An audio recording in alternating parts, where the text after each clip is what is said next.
Brand nerds, brand nerds, brand nerds, back at you with another edition of Brands, Beats, and Bytes. This one is a little sentimental for me, brand nerds. Should have happened a long time ago.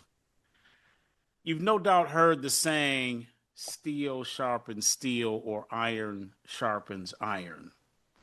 That is our next guest today. I've not met many people who I can say are singularly responsible for helping me become a better marketer and a better person.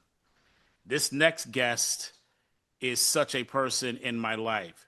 He is a dear friend. He is someone that has done some of the best marketing and brand building and innovative things in the game. He has a history and a track record that I'm not sure how many people outside of our industry know, but should know. And brand nerds, you know the reason why we do this show is for some of you all who have aspirations of being in the C-suite, S-suite, E-suite. We try to provide guests and nuggets that can help you get there faster. And what you will learn from this man, LT, coming up next, we have no doubt will help you do that. LT, can you let the peoples know who's in the building today? DC, we have Seth Matlins in the house today. Welcome, Seth. Thanks, guys. That was awfully nice of you, D. Well, I mean, not that it wasn't nice of you, Larry, but D, go on. well, Seth, this is just the beginning because the way we run the show here is DC gives almost the pretext, and then I'm going to give the brand nerds a more in-depth reading of who we have in the building, in the virtual building today. So that's what we're going to do now, Seth. So, okay, brand nerds. After graduating Northwestern, Seth has embarked upon a fantastic career as an award-winning marketer.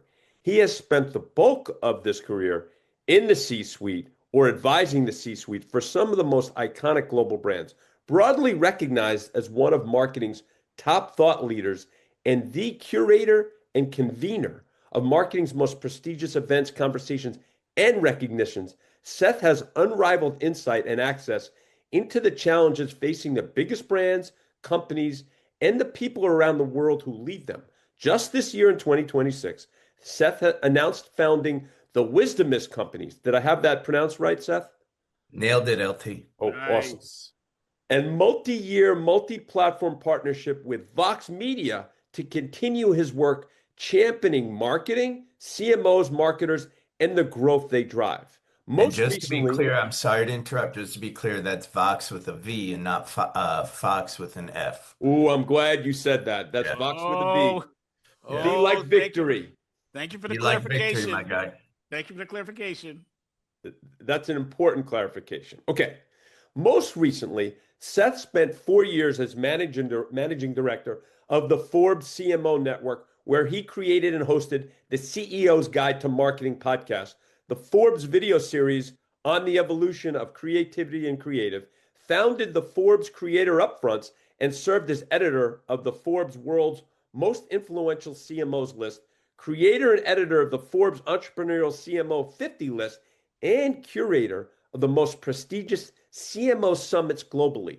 Having worked for some of the world's most influential culture-shaping organizations, he is a renowned expert on brand, marketing, cultural, and values-driven marketing, and his ideas have shaped brands, businesses, and the cultural landscape itself for over 30 years. He has been president of Rock the Vote, founding the marketing practice for Creative Artists Agency, better known by the acronym of CAA, was the first global CMO at Live Nation, launched his own double bottom line women's brand and company, and was the head of cultural strategy and insights at Hollywood's powerhouse Endeavor's cultural marketing agency. Additionally, Seth has written the Scratch and Sniff Book of Weed, now in its 8th printing, by the way, and is currently writing a new book based on his CEO's Guide to Marketing show.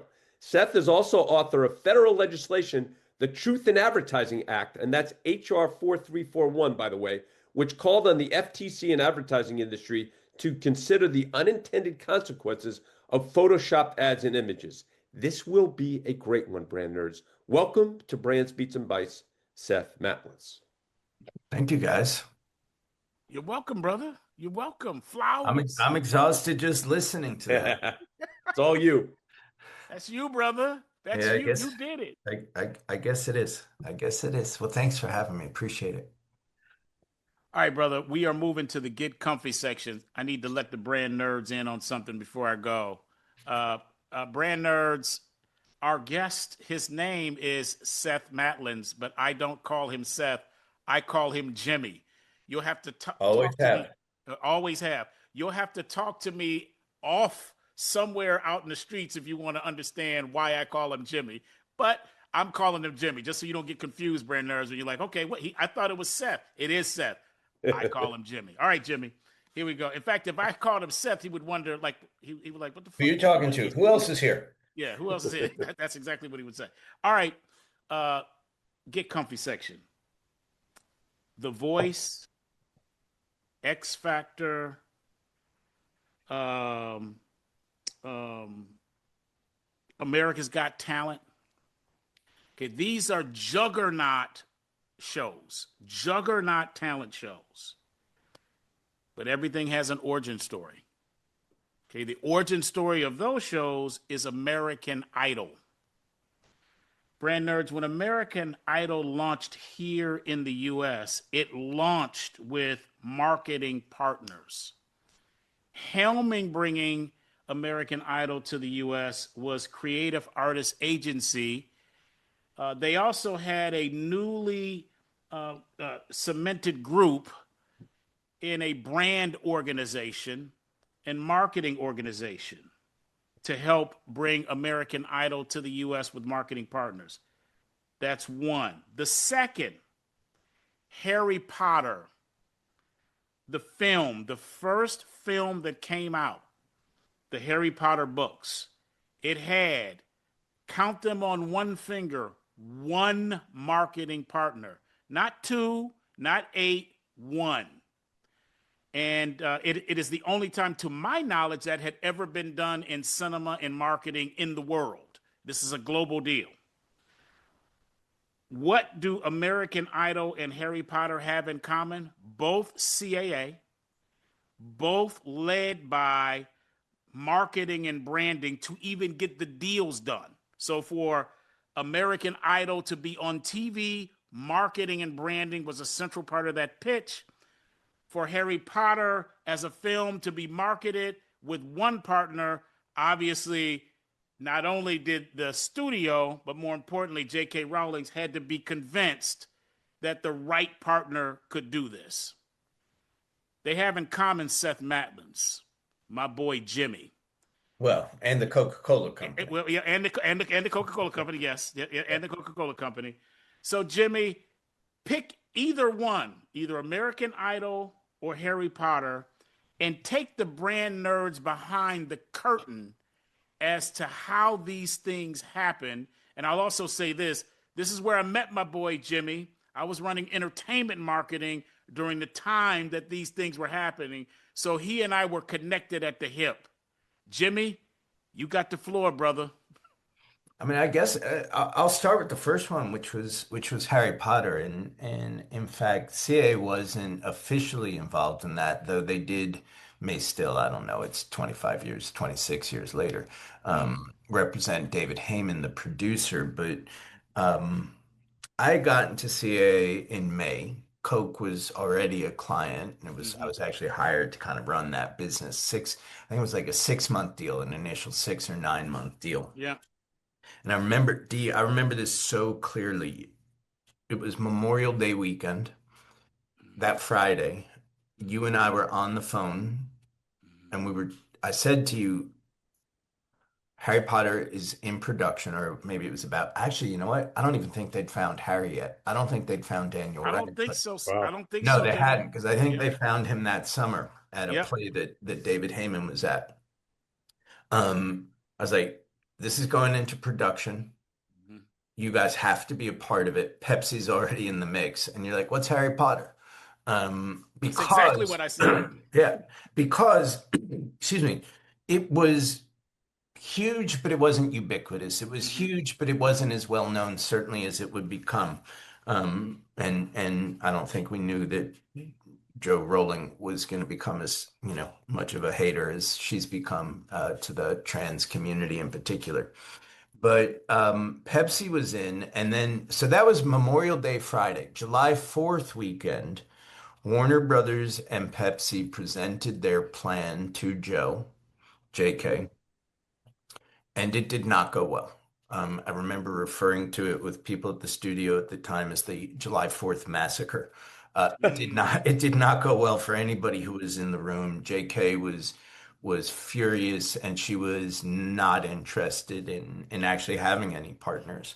But because of a handful of people at CAA, in particular, some of the then managing partners, we were able to get we weren't able just to get a conversation going between Coca-Cola, who as you said was my client, and the studio, but we got some, just extraordinary insight on how to make it work for the film, how to make it work for Coca-Cola. Oh, actually, I'm forgetting a moment. It was at the Sun Valley conference, Mm-hmm. where the president of CAA and Doug Daft, who was at the time CEO of the Coca-Cola Company, had a brief conversation about it.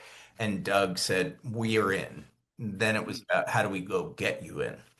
Mm-hmm. Was And that the summer? Was that after July 4th? So the brand nerds yeah, are tracking yeah, it this, would right? have. So that's Yeah, in the I think that summertime. was the I don't remember when Sun Valley was in that sequence, but it was proximate on one Right, side right. or the other. Mm-hmm. And long story short, we did a 2-year deal. First two I'm sorry, not a 2-year deal, a 2-film deal. Um, that the second film, Coke's participation in the second film was triggered if the first film did, I think, $100 million in box office opening weekend, which it certainly did. Or maybe it was 100 million total and it crushed it in the first Right. weekend. And then I still remember you, me, a host of others flying out from Atlanta. Kelly Flato deserves a Kelly nod for all Slato, the yep, hard work she did on this. she Previous did. guest on your show, to meet with the studio on the Coke plane, and we got it, and we got it because, and this certainly wasn't my idea, but it was somebody's good idea. What we did was we turned it into what I think may still be the world's largest literacy program. Um, Wow. and that was kind of the basis of the activation at retail, which is how and why it worked for the Coca-Cola Company. But you all gave away, I don't know how many books, I think millions. Uh, Mm-hmm. and yeah, that was that one. All right, so brand nerds, as remarkable of a story that is, Jimmy's underplaying it a little bit. I want to add a bit more color into this.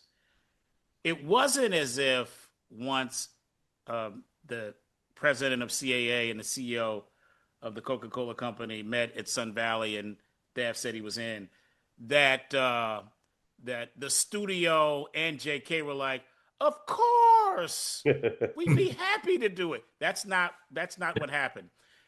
So between the meeting where we took the plane out for the meeting with the studio, pitch decks have to be developed, concepts have to be developed, narrative has to be developed, budgets have to be developed, and all of that, every step of the way, Jimmy, Kelly, many others were involved. It may have been the most prepared I have ever been in that situation. Brand nerds, our producers don't like us to date our shows, but we are speaking to Jimmy on the Wednesday before the 60th Super Bowl, which is going to be happening in LT's neck of the wood in Santa Clara. Tom Brady was asked a question this week from a talking head about is it possible to be over prepared the 2 weeks between the end of the last championship game, AFC versus NFC, and the Super Bowl, 2 weeks. And Tom Brady's response was, "No, it's not possible to be over prepared. It gives you more time to be prepared for any possible outcome." Jimmy made certain that we were his client, Coca-Cola, we were prepared for any possible question. There was nothing that the head of the film studio asked us that we were not ready for, and we had many more answers in the bank, in the chamber ready. So, Jimmy, I just want to personally thank you for helping us secure that as the only sponsor to a property that has stood the test of time. So, brother, thank you for what you did. Yeah, it's about time. 26 years later, you finally said thanks.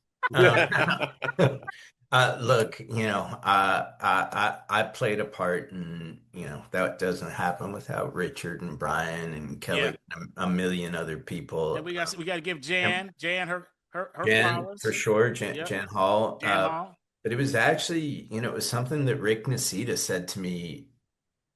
It was either the night before the meeting or Rick Nacita, legendary agent, managing partner of CA at the time, the night before the meeting, or maybe even as we were driving there, where I realized that, and I remember saying this to you, the Coca-Cola's biggest asset was also its biggest threat in to not getting it, which was its size and scale. Mm-hmm. So we called an audible as we went into the meeting, and Steve Jones, I think, was the one who was at the time the global CMO of the company, Mm-hmm. delivered the message, which is we can go as big as you want or as small as you want. Mm-hmm. Because she didn't want Joe didn't want, JK didn't want ubiquity. Mm-hmm. He wanted precision, right? Mm-hmm. And that one conversation that Rick had with somebody became, I think, the insight that became the fulcrum of the deal. And we modified, and I think, if there's a lesson for your audience, it's um, insight matters more than fact. Mm. Ooh, that's great.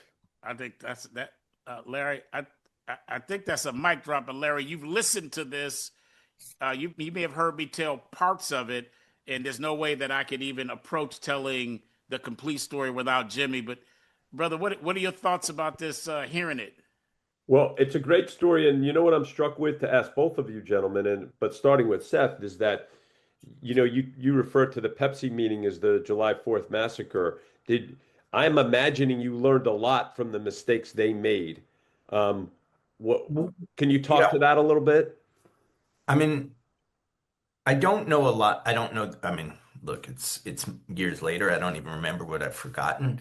Right, But I think the most important thing that we learned coming out of that was, and I'm not sure anybody knew it until that meeting took place, because I think, a bad meeting for somebody else gave the author and other folks the opportunity to react and then build constraints and definitions that maybe they right, weren't even aware of.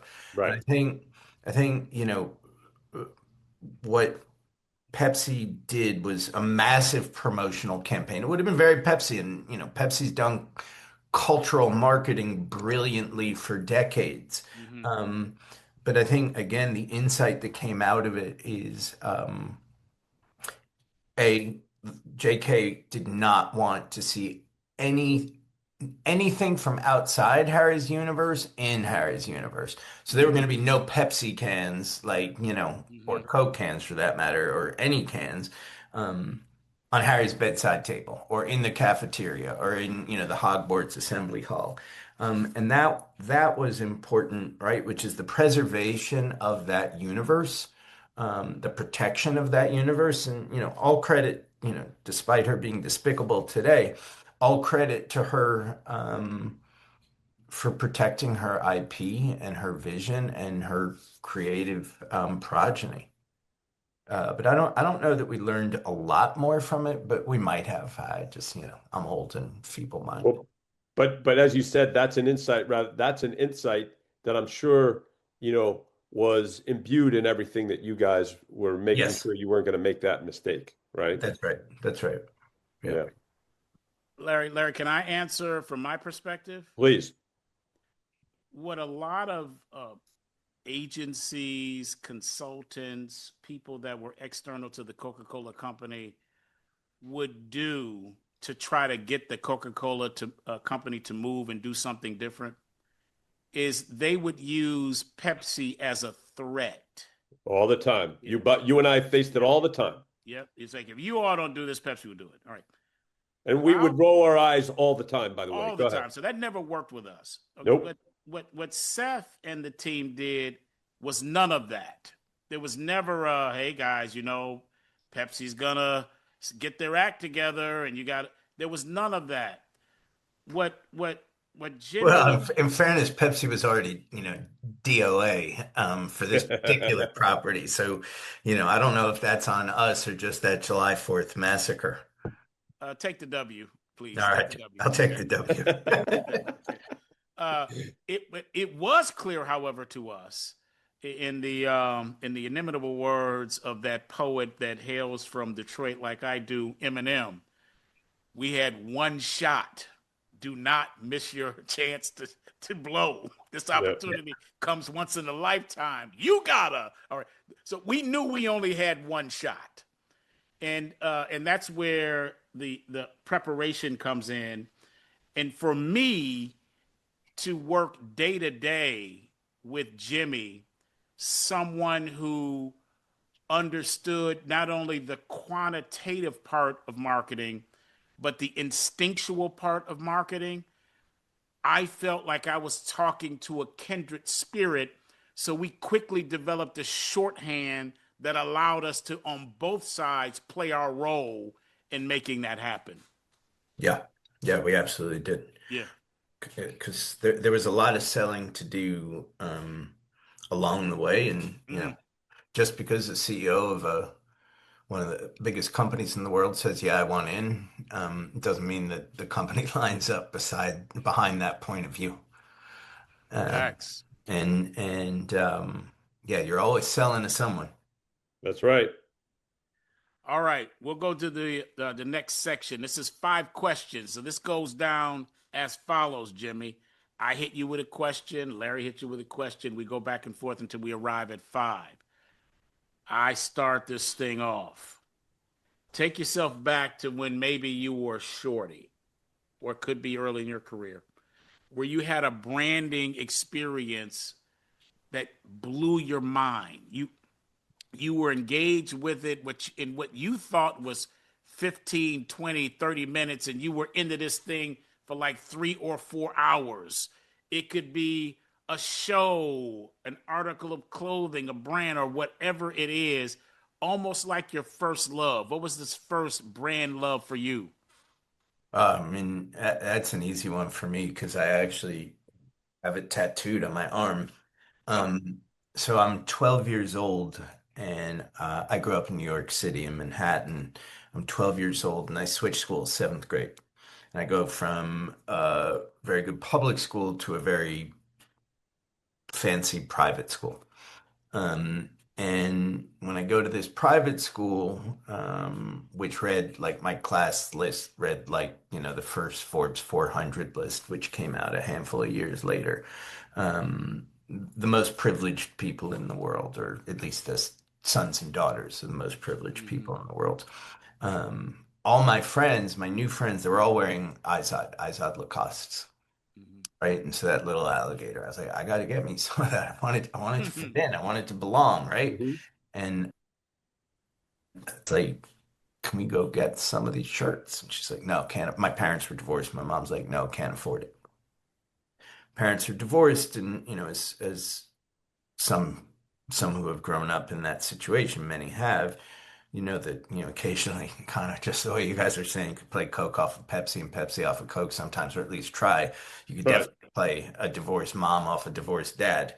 Mm-hmm. And I went to my father and I was like, hey, can we go get some of these shirts? And he's like, how many colors you want?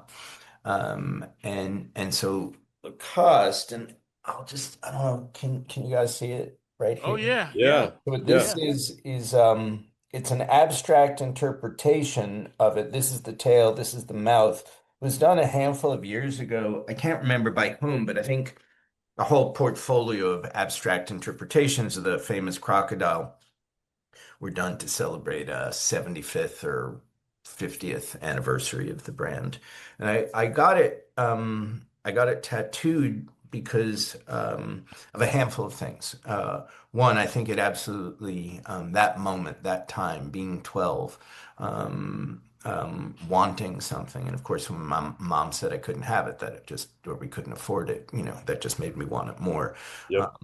Taught me a handful of lessons as a marketer and as a human being. The human being one's interesting, which is don't be a superficial, materialistic fuck. But I am still, I was then. Now I just have a bit more maturity as I approach it, a bit more self-awareness. But that brand, that logo, that mark, that product taught me lessons about, and I used some of these words a moment ago, but the power of belonging, the importance of belonging, the needing to be part of, the needing to be reflect the ideals and values, superficial though they may have been, of a community, even if that community was just five or six other 12-year-olds, it also taught me very importantly the power of how a brand can facilitate that. It doesn't just create the want, um, or said differently, the emotional need, right? Want and need in an emotional context can be, hard to distinguish between. Um, but it was, I think, my first lesson in the power of brand, and that's why I carry it on my arm, both to remind myself not to be a superficial, materialistic fuck, but also of the power of what we all do. Mm. I love that story. That is so deep. And again, 12 is that age, right? Like where, as you said, the power of belonging is so deep, right? And the facilitation of brands being able to actually help you do that is so deep. Are you looking back on that, Seth? When did you sort of realize that? I'm guessing you didn't know it as a 12-year-old. No, no, I'm not. It's a good question, LT. Um,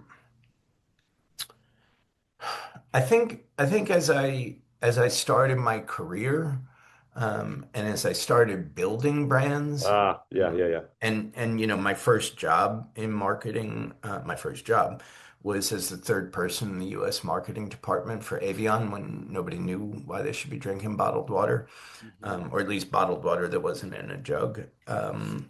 Right.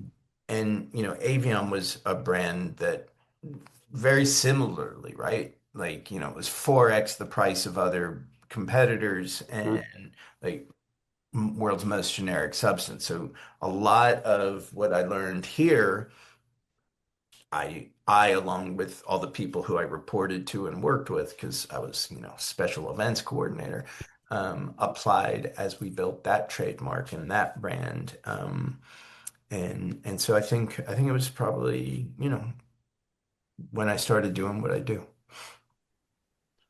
Love that. I'm curious about something. I am thinking, Jimmy, of the time between the craving of Lacoste shirts to the satisfaction of that craving when you got it. Had you gone to your father first, it would have been craving and how many colors do you want? But because you went to your mother first, it was craving and then you got to your father and then how many colors do you want? Which makes me wonder for brands, no matter the category, what is the value of the separation between craving and satisfaction? Yeah, I mean, I think it's a really interesting question. And I think outside of, you know, a handful of brands at literally the Ferraris of the world, like just because you want a Ferrari doesn't mean you're getting a Ferrari. And if you have a Allocation Ferrari, they'll almost. they'll take that shit away. Yep. Um, Look, I think brands brands grow and businesses grow by existing to create and then satisfy desire. Yes. And so I think my mother's point of view maybe wanted a little bit more, but I don't think it would have been any different You if don't think so? Okay. no, because it wasn't about, you know, look, there's this trope that in romantic relationships, oftentimes, sometimes it's about the chase, right? Yep. Yep. Um, and yeah, I was chasing this, crocodile logo, but I don't think it's the same thing in business as it is in romance anyway, to just draw one Hmm. analogy, which is create the desire, satisfy the desire, and then keep satisfying the desire. Yeah. Well, I also think that 12-year-old boy, sorry, D, that 12-year-old no. boy's got to feel that belonging. Like it's so, that's a sixth, seventh grader who's just, you know, if and that if that facilitates it, man, that's powerful. Yeah. Yeah. I Yeah, see well, this. LT, I think you use a terrifically important word, which is the facilitation, right? Yes. Mhm. I'm writing a book right now based on, I can't remember if you said it in the introduction. I think you might have. I'm writing a book titled The CEO's Guide to Marketing. Yep. I'm at a point in a chapter where I'm explaining to a Fortune 500 CEO, CFO, and board member who don't understand marketing because they don't have any marketing experience that there is almost never a direct line between what you manufacture and what you sell. Well, there may be a direct line, but they're not the same thing. What you manufacture and what you sell, and I use sell and marketing interchangeably because marketing's job is to sell. Um, right? Like Coke wasn't selling fizzy water, No. right? Ferrari's not No. selling a car. Hmm. Dove's not selling soap, and Yeah. Noma's not selling a meal. Yeah. IBM isn't selling, consulting services, Yeah. right? And well, they are, but um, if they just sold consulting services, they would be a lot less successful, right? There's a difference between what you Yep. make and what we, the customer, buy. And if you do Hmm. not understand that that is almost always, always, always, and I don't care if it's a gazillion-dollar cloud computing contract Hmm. or a can of soda, Hmm. always emotionally driven, oftentimes subconsciously, and then rationalized intellectually, which is why, just as an example, one of my favorite ads of all time, speaking of IBM, is in 19, and I do reference this a lot, is a 1974 mainframe IBM print ad, right? Just a picture of a IBM box, right? But the headline was nobody ever got fired for buying IBM. Yep. Right? Because they spoke directly and immediately to the biggest barrier to purchase, was just this is a big fucking purchase. I don't want to get fired if I make the wrong Hmm. decision. Hmm. Right. So they sold safety and security and being able to put dinner on my table. They didn't sell the box. Yeah. Genius, That's so just deep. genius work. That's so deep. D, you started to say something. I know Seth and I were No. talking. All good. I'll make this super quick about Lacoste and the alligator. Even today, that brand is a bit like if you know, you know. Right. I don't typically drop names because it's not my thing. But I was recently having a conversation at a conference with Jermaine Dupree, and I think Pharrell came up as the creative lead of Louis Vuitton, and he said, "I want to lead Lacoste." He said, "I think if I got in there, I could really do some things." And I'm now connecting that, Jimmy, to your story, and I think they're due for something big should they seize it, because you're not the only one thinking what you're thinking, because now I've heard it from both you and Jermaine Dupri. Well, it's definitely a brand with, in my opinion, and I don't know that I'm the target anymore. I don't know that I'm the audience. Some real latent equity, right? It was Mm-hmm. an Right. old school brand. And I still have quite a few of them. I wear them occasionally. I feel like they got some work to do on product and design. Like I wear the old school stuff though, solid color, Right. PK. But yeah, I'd like to see somebody do for Lacoste what my friend Chris Davis and others have done at New Balance, and Mm. so many brands where you revitalize and energize and completely, as a consequence, change the growth trajectory of great brands or potentially great brands. Cool. All right, Larry. Yes. Let's go to the second question. And just to put a bow on that, the Sergio line, D, you're reintroducing your brand to a new consumer every day is really appropriate here. Um, Mm. okay, second question, Seth. So who is Hatters having the most influence on your career? Um, I would say Avion.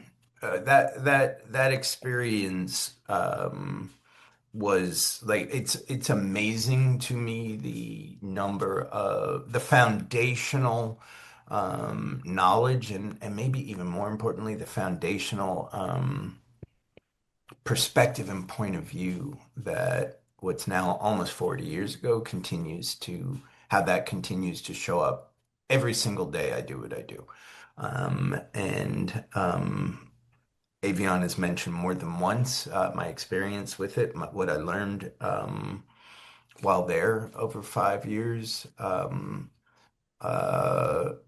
more than once as I write this book. Absolutely the most important work experience, marketing experience I've ever had. Mm. Was there any one person that was the person that really, you know, at Evian that elevated, like, wow, where the light bulb really came on, Seth, for you? I mean, there were definitely, three people come to mind for very different reasons. Two CEOs and my first boss there. And actually, once I started, we were working very closely with TBWA at the time, and they were Right. incredibly important. But I think the most important thing and the greatest privilege of my career was being the third person in the US marketing department for a business that was very established outside the US, was Right. nascent here, had history and nuance and an ethos.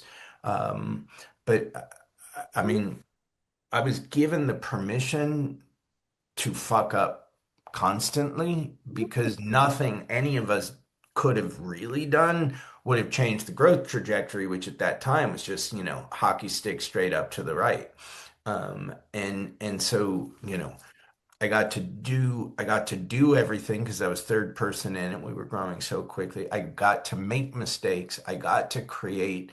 I got to sit in on meetings I never ever would have had the opportunity to sit in on. I mean, I was Right. sitting with the CEO of the company in my first weeks, right, of my career. Like you don't get that often. But I'll tell you a quick story that I think I talk about this in some speeches I give.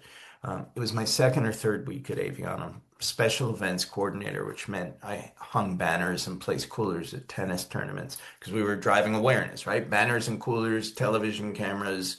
That was, need to drive awareness, top of a then linear funnel. Did it with sample and drive trial at the around the event. But that was my job, coolers and banners. And I was sitting in my cubicle. This is so long ago. I did not have a computer in my cubicle. And the CEO comes by, and this is a guy who had grown up inside PepsiCo and whose father was a legendary head of McKinsey. And David was, he was a young guy and very cool, very fucking smart.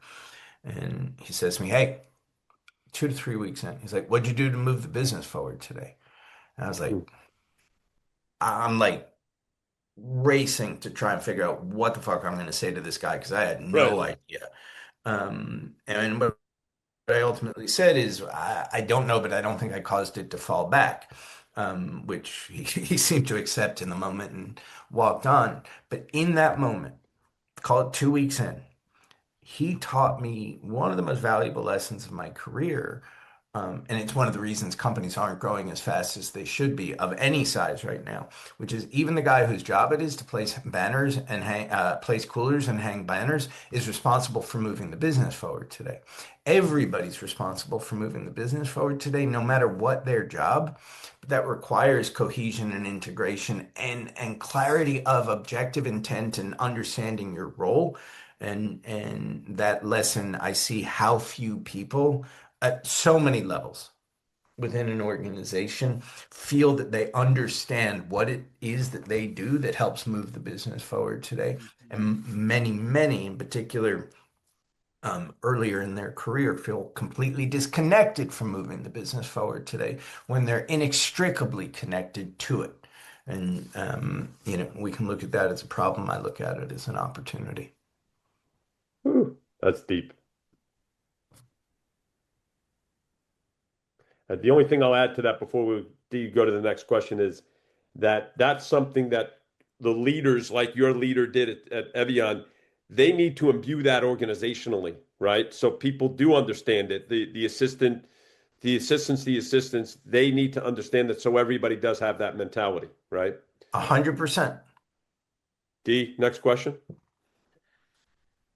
You actually set it up Yeah. with one of your answers to the second question because you said, as the third person in at Evian, you had permission to fuck up many times, which leads me to the third question.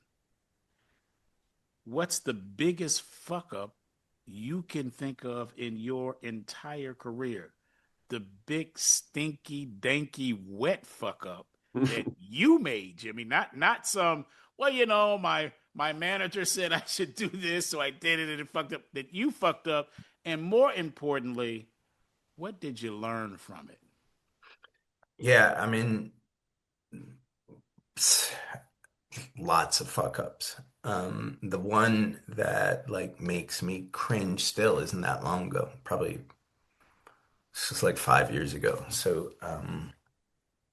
I was at Endeavor, and this was a moment in time. It was pre-COVID, so maybe it's 7 years ago.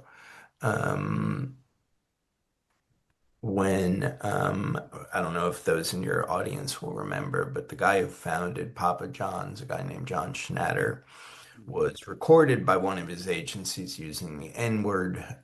He was Mhm. appropriately removed from the company, and in the wake of it, every agency they had resigned the business. Um, New CEO, new leadership. This is like within days, weeks. There was somebody at Endeavor who was at the time on the board of Papa John's, and they were looking for a new ad agency. I can't remember who had the business. It might have been FCB, if I'm right, who resigned it. They were looking for a new ad agency, and the board member who was at our company got us into the pitch. Now we had a handful of ad people, but we really weren't an ad agency. But these people came from great agencies. They'd made great work before, but we might not have been right for the assignment. I was head of strategy. Um, Longer story short, and then I'll get to the specific answer to your question. We won the pitch. We beat out some great agencies. Like this pitch meeting was 3 hours long. People were crying in it. They were so raw and so sensitive and so Mm-hmm. hurt. It was super intense. But the mistake that I really drove us to make was got the voice of the category complete, to say nothing of the business, completely wrong. What I saw in the moment was an opportunity to lead with what the current administration would label pejoratively as woke, which I'm like, I'd rather be woke than asleep, but that's just me. Um, um, um, to actually not to advocate for social justice, right? To really lean into this guy's racism and intolerance and hate and use it as a fulcrum to differentiate Papa John's from the rest of the category. by really standing up and standing for and doing good, which I think was kind of the difference between something making some degree of sense. And in that moment in time, woke wasn't yet a bad word. DEI Right. was actually a good thing. Go figure. Diversity, equity, inclusion. Yeah. A What a good thing. concept. Yeah. What a fucking world we live in. Yeah. Right. What a country. Um, but it didn't make sense in practice. Nobody was looking for their pizza to stand up for social justice. Right. Yeah. They didn't want you to use the N word. They Right. want you to be anti-social justice. But we just got the tonality of the category wrong. Hmm. And yeah, I mean, I really cringe at some of the work that I think I really made people kind of embrace because I got it wrong. I'll tell you a tangentially good lesson. It's about a year later, maybe not even. I don't know how long our relationship with them lasted. It wasn't terribly long. We deserved to be fired. Um, Sitting in a meeting, they had a new CMO, a guy had come from the QSR business. Um, and sitting in a meeting with this new CMO and the CEO, who I was pretty good friends with, and at the time, and it was clear things were not going particularly well for anybody. And the CEO said to me, he's like, "Why do you think?" And I had our CCO there, and I think our head of account. He's like, "Why do you think things aren't going well?" And I said, "Well, two reasons. You neither give nor take direction." Right? You can give direction, then it's up to us to follow it, right? To within, the within reason and doing what we think is best for the client. Because like if you don't give or take direction, everybody's just chasing ass, chail, not Mhm. you know what I mean? Um, That's a different kind of show, yeah, Jay. Go that's ahead. that's not what I meant. Chasing their ass. Okay, okay. Important word was missing. And I was like, no agency is going to be successful on your behalf. And turns out I was right because the next agency they hired didn't have great success, but I think they have found their way back as far as I know. But I don't eat fast food pizza, so I don't know. But yeah, I really fucked that up. Ooh, I love that story on so many levels. And thank you I for hate that story, by the way. I well, hate I'm sure you do. it. And by the way, Seth, we all have those stories. We Yeah. all have we just got it wrong. What I'm struck with too, Seth, is that I think your zeal in the moment, like you said, you wanted to right a wrong, as it relates to the ridiculous Papa John's owner. I could still see that guy's goofy grin. He always made me cringe. With him saying the N-word, you wanted to to rebound from that when the reality is you would I'm going to go back to what you just said a few minutes ago. You probably should have asked your question, well, like your Evian CEO said, what are you doing to move the business forward today? Because that you lost the fundamentals, it sounds like. Yeah, I think that's very well said, LT. And I think, look, what again on paper, right? Like if I'll draw an analogy to John Donahoe's disaster of a 10 year as CEO of Nike. Everything he did on paper, which is, oh, let's capture more of the margin, go DTC, let's focus more on the funnel, bottom of the funnel. On paper, it might have made sense. Well, it definitely didn't in the world. On paper, what, and they're still fighting back from it, right? Elliot and Nicole and all those people are fighting back, and as far as I can tell, doing a great job getting back. But it's a great lesson that even a brand like Nike can be tarnished if it is not cared for. I'm not sure that's the right metaphor. Like, I don't think the brand was tarnished; it was Right. ignored. Well Um, said. It wasn't, as I said, Sergio's line before, you have to reintroduce your brand every every day. day, every day. That wasn't happening. And so what I and we saw, I want to take responsibility, but I try and talk in we's as a practice in the Yep. plural, was an opportunity to create some real meaningful differentiation, right? And meaningful Right. differentiation is a strategic imperative, Yep. especially in a category, putting aside, the importance of taste in the QSR pizza Yep. category. Like, Domino's, Papa John's, Caesars, within a degree, they're all going to get the job done. You may prefer A over B. We were really looking for a way to stand out besides Right. category prerequisites, category thresholds, like, and every category has them. Here it was taste and speed of delivery, which Domino's owned. And so right idea, well, right intent, Right. bad idea, terrible execution. And I want to be clear if any of the creatives who worked on that business are listening, that was on me, not you. Yeah. Love that you said that. We talk about that all the time. God, like you're talking about overall in life, we all need to say, I effed up. It's on me, And by the way, everybody then responds because then everyone else says, when it's on them, they take responsibility too. It's when you start pointing fingers that we all get in trouble. Yeah. I mean, I'll point fingers at my wife and my kids, but it's usually their fault. Yeah, they don't give a fuck. Just No, they put do your not. They do okay. not. All right, before we go to this next question here, I just want to revisit something you said, Jimmy, which is it was a category tone miss. This is not unique to this story. No. No, many make this miss in their careers.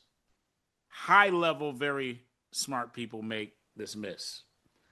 Might I remind folks of 2017 Pepsi and Kendall Jenner? Okay. I still have an image Okay. of it on my phone. Okay. Oh, That's good. Let me remind people of that. Go look it up, Brand Nerds, social justice play with Kendall Jenner. It did, it did not work. Here is what worked for Papa John's when they went back to this. This is the category. It's a category of fun, enjoyment. Shaq. When yep. Shaq shows up, he fits with the category. He's a large, affable man who probably consumes voluminous diversity of foods, and he is funny. That works. That Yeah, works. we may have Shaq was showing up as we were leaving. Okay. And Shaq came in, I think, having bought some franchises or Right. something. He did. I It's possible. I don't think we did the first Shaq ad. I think the next agency did, but you're absolutely right. And he's a great example to continue making that point within the same moment in time. Absolutely. All right, Larry. All right. Next question, Seth. So regarding technology and marketing, you have seen a lot. Can you tell us where you think marketers should lean in or best leverage tech?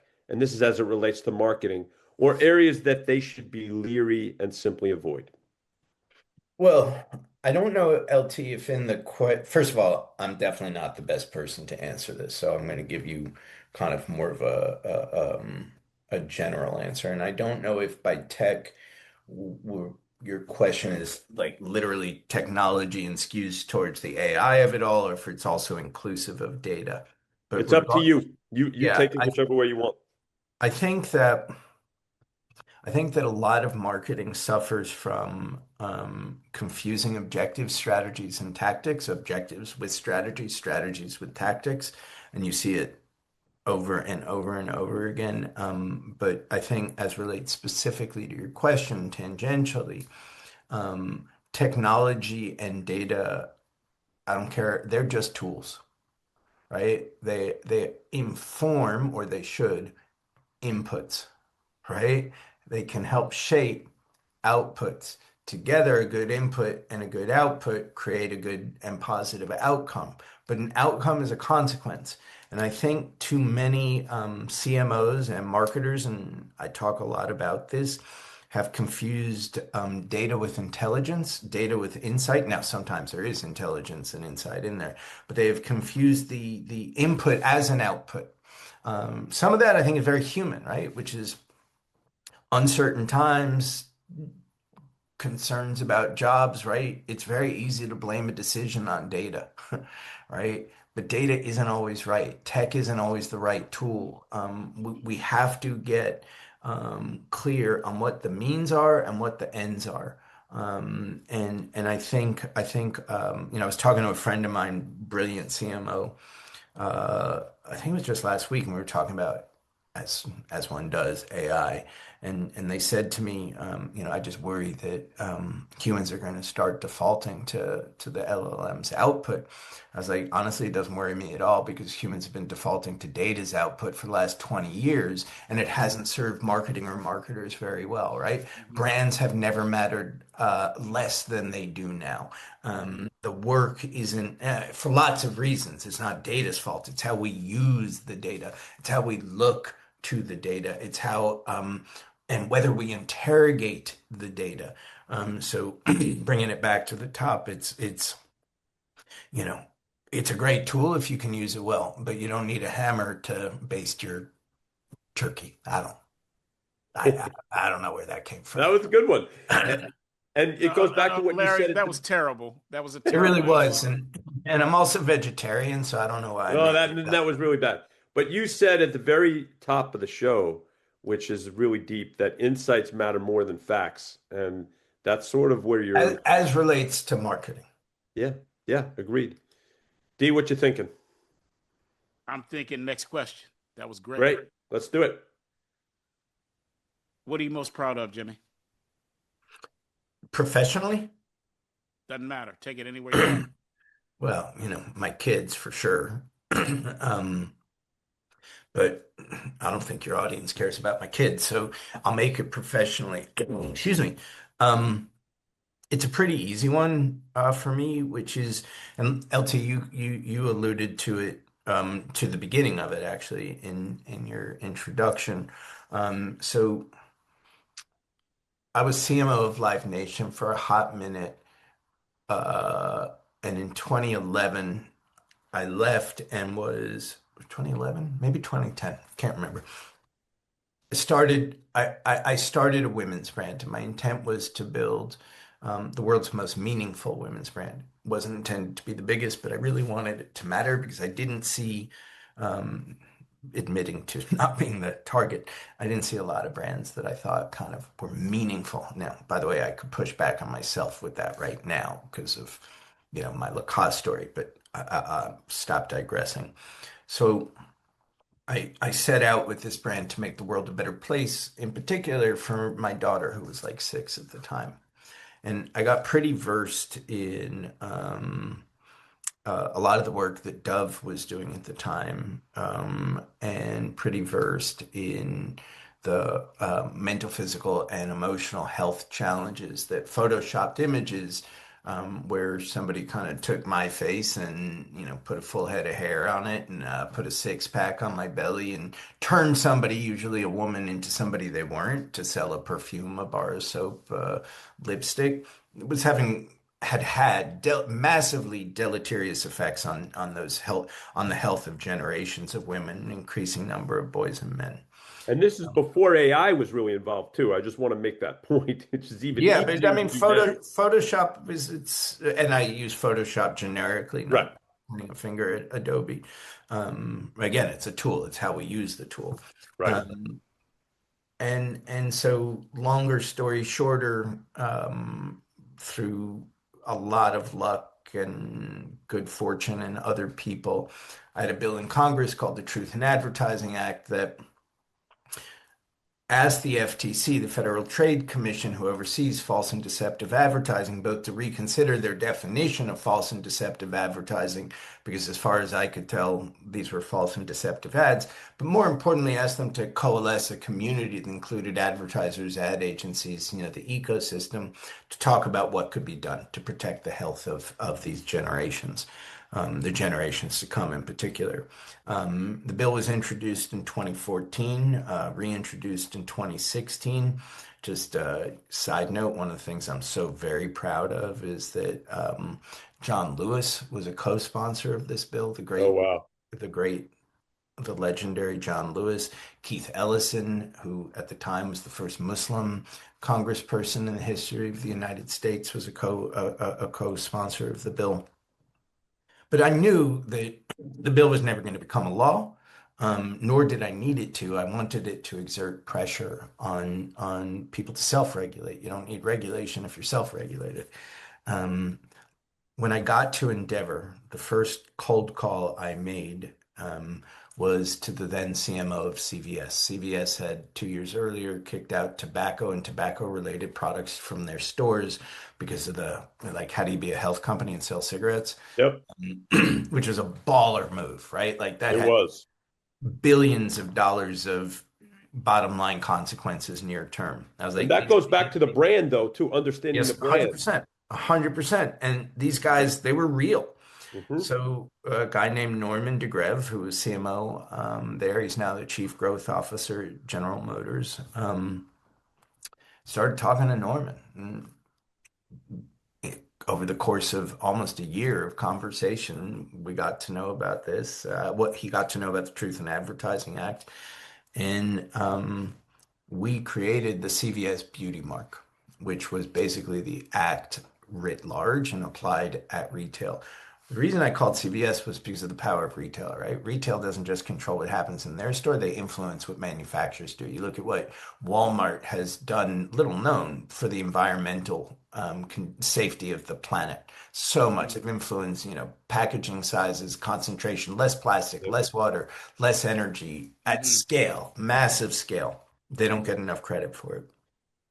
So we created the CVS Beauty Mark where CVS A committed to not Photoshop any of their creative, but they don't make that much creative, right? The real power was their influence over the OEMs, the manufacturers, the L'Oreals, the Lancomes, the others of the world. And they said, you can do whatever you want with the POS, the point of sale you send us. You don't have to change a thing, but we are going to add a CVS Beauty Mark. It says you can go into a CVS right now and walk through the beauty aisle and you'll see it. Beauty unaltered for those things that don't materially change the shape, color, um, skin tone, et cetera, of the human in it. Um, and if you do, we will say digitally altered, right? So it was a watermark to let you know what was real and what wasn't real. Mm-hmm. And you go into a store or you go into CVS and you'll see. I was just in, and John Legend has some point of sale for I think a moisturizer he sells, and you can see the humanity and age of John's skin, right? Which is Mm-hmm. he's John. He's got some crow's feet or whatever they're called. Mm-hmm. You walk into another drugstore chain, and that same image is perhaps fewer crow's feet. So Mm. incredibly proud of that. Grateful to Norman and everybody who at CVS who championed it, and they got behind it in just an enormous way. And it's still in store, I don't know, 5 years later. Really proud of that. That's great. That's really cool. That's a great story. Thanks for sharing. You should be Dope. proud of that. Because that has a really positive, as you talked about, outcome on society, because that Hope permeates so. a lot of a lot of folks, CVS being who they are. All right, Dee, should we go to the next section? Let's do it. All right, Seth. This is our next section, which we affectionately call What's Poppin'? What's Poppin', Dee? What's poppin'? So this is our chance to shout out, shout down, or simply have something happening in and around marketing today that we think is good fodder for discussion, and we think we have a really good one, Seth, for the three of us Bring to it. chat about. So, Seth, you probably saw this. Your previous incarnation with Rock the Vote. Earlier this year of 2026, the Ellisons who are in the process of who have already bought Paramount. We won't get into them. I have my views. I'm sure you do about them, but this goes to the brand. That David Ellison wants to bring the music back to MTV. This was in Hollywood Reporter, and it says, "Can MTV bring the music back?" David Ellison seems to be betting that it can. The Paramount CEO is keen to revive the once iconic brand and is talking to major companies and music industry figures about strategic partnerships, including an economic stake in MTV. This is per Bloomberg. Such a strategic deal could give it an expanded access to music rights or artists. And now, of course, music videos are as popular as ever, but their home is YouTube. And of course, to a lesser extent, TikTok, Instagram, Spotify, Apple Music, etc. So that's just the lead off. What say you, Seth and Dee? What do you guys think about that? I want to hear from Jimmy. Um, I don't think they have a chance in hell, because of what you said, LT, which is Yes. the, and it goes back to what I was talking about earlier, which is the meaningful Yes. differentiation. My need, and I am not a music video consumer, but the need of the customer seems to be pretty well served, Yep. you know, and I wouldn't want to go up against Neil Mohan and everybody at YouTube. I wouldn't want to go up against TikTok. Like, what will I could see why the music industry is interested in it. They're just looking for more promotion, more outlets, more Exactly. control. I get that, but from a customer consumer perspective, I don't know. What are you going to do that's differentiated and meaningful and that changes the nature of it? And I think, my kids are 19 and 20. Like, I'm not even sure they know what MTV was. Right. Hmm. Hmm. Because MTV hasn't been MTV in a long time, right? Like, and I'll tell you though, I'm old enough that when I watch Landman, great show by the way, Hmm. and the MTV entertain and the MTV Productions logo comes up in front of a show about a Texas oil guy and his family, I'm like, it's so dissonant, right? It's Yeah. so Yeah. Totally. because mm, mm, I don't think it's that dissonant to my kids. And of course, they've Hmm. done great work as an entertainment label. They've produced some extraordinary things over time. Hmm. But from a music video perspective, like, I just, what's the reason why? Why will anyone give a fuck? And maybe Dee? there's a reason. I'm not saying there is No, no no, no, reason. no, no. They may have it, but that's like, tell me what that is. And then, I would love to hear Dee's point of view because I have a very distinct point of view. Dee, what you thinking? Mine is quick. When MTV was a thing, the value, my opinion, was in those who were curating what I and others would see. These were they decided what videos I would see. they were the They algorithm. They they were. were the that's it. They were that. Yep. We don't need that anymore. Nope. They're it's superfluous. So that's why Nope. I don't think it'll work. That's my answer. So I'm with you guys. For me, MTV, again, at my age, was a very formative brand and great brand. It hasn't been, I have a 22-year-old son, Seth. He has no idea what MTV is.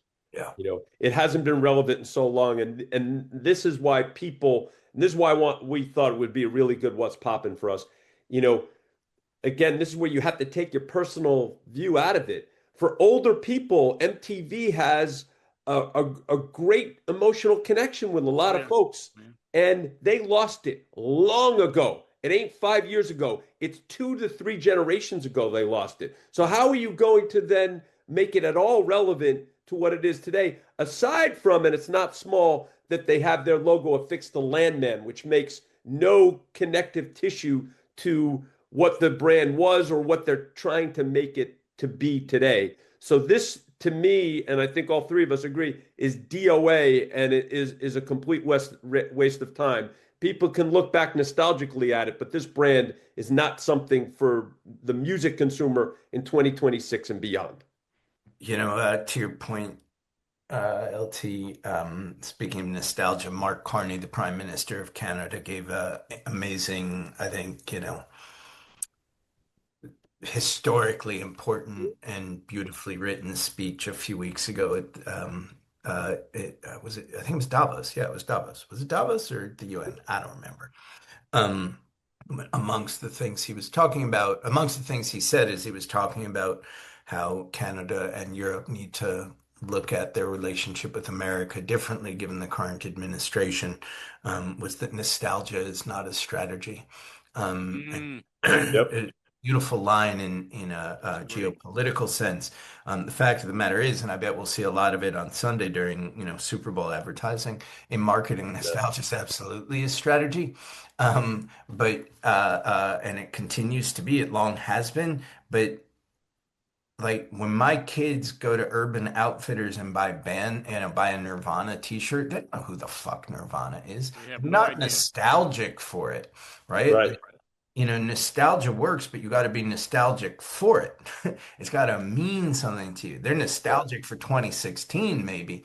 But yeah, I agree. I mean, I would say Spotify has a better chance of building a music video No business. doubt. Actually, I mean, maybe they have one. I don't know. Yeah. Than MTV has any shot. Agreed.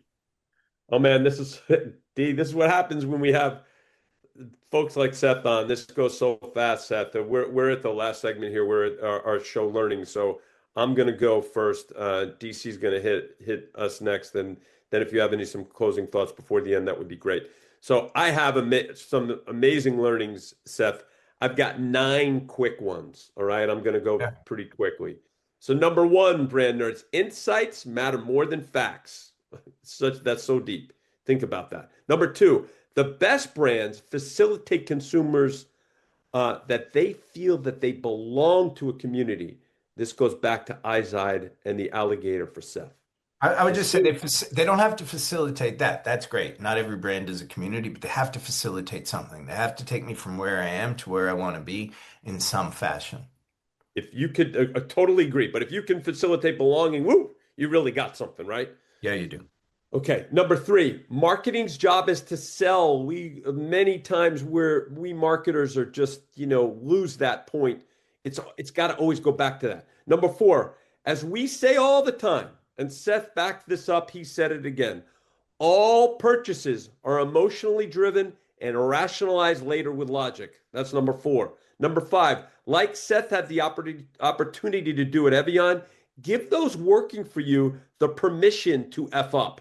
And then obviously help them understand the learnings, but give them the permission to F up. Number six, as Seth's CEO at Evian, as Seth, you should ask yourself and those in your purview, what did you do to move the business forward today?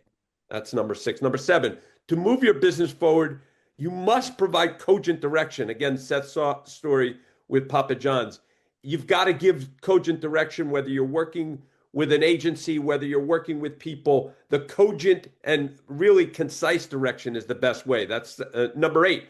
Meaningful differentiation for any brand is absolutely imperative. And number nine, when it comes to tech and data, brand nerds, are just tools.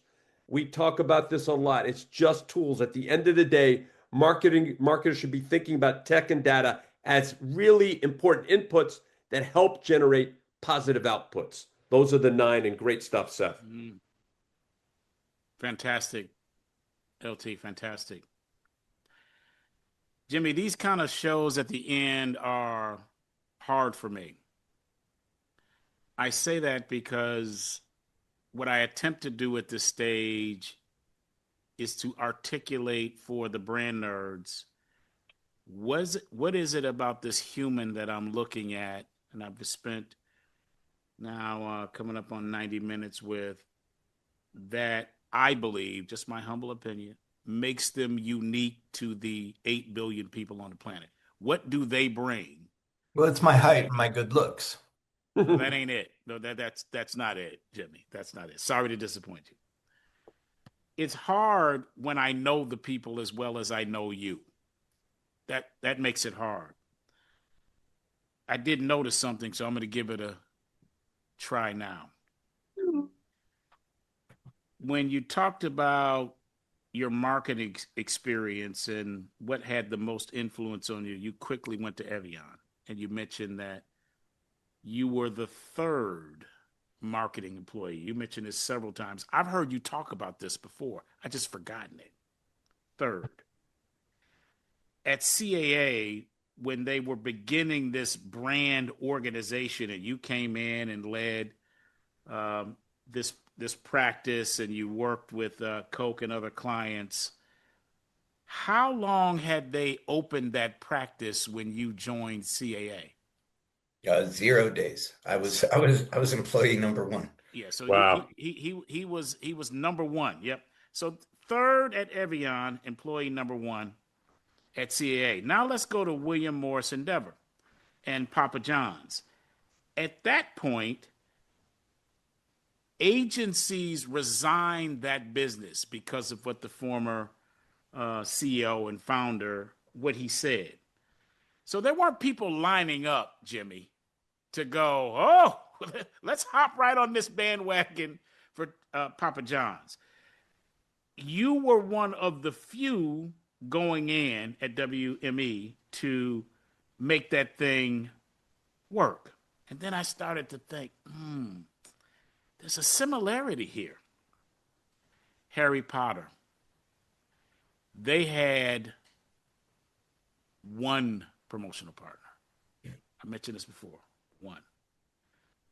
American Idol.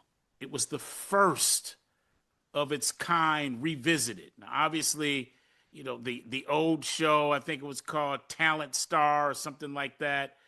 It was actually, remember, the American Idol was the same format Same as format. Pop Idol, which had been in the UK. Pop Idol, Right. correct. Same format. But in the US, the first of its kind. And then it just really hit me, Jimmy. Brand nerds, you've heard me talk about how I took what some thought at the time in my career a big risk to leave the Coca-Cola company, largest, most valuable brand in the world at the time, to go to a startup in Irvine, California, Orange County, to a wireless phone company in 2004. This is not today, guys. This is flip phone, Motorola flip, and I'm head of marketing, and 5 of us launched this brand across the U.S. We later get acquired. I had a supposition that phones were going to become more than just what they were at the time. The person who knew that was going to be the case was Seth Matlins, and he told me, "This is my boy now. Yo, man, I know you're burning things up over there, but you might wanna check this thing out." I don't know how many people know that. So here I was as the first installed head of marketing at Boost Mobile. So let's just revisit this. Evian, third employee. CAA, first person to do the brand thing. WME, probably one of the first and only firms trying to help Papa John's.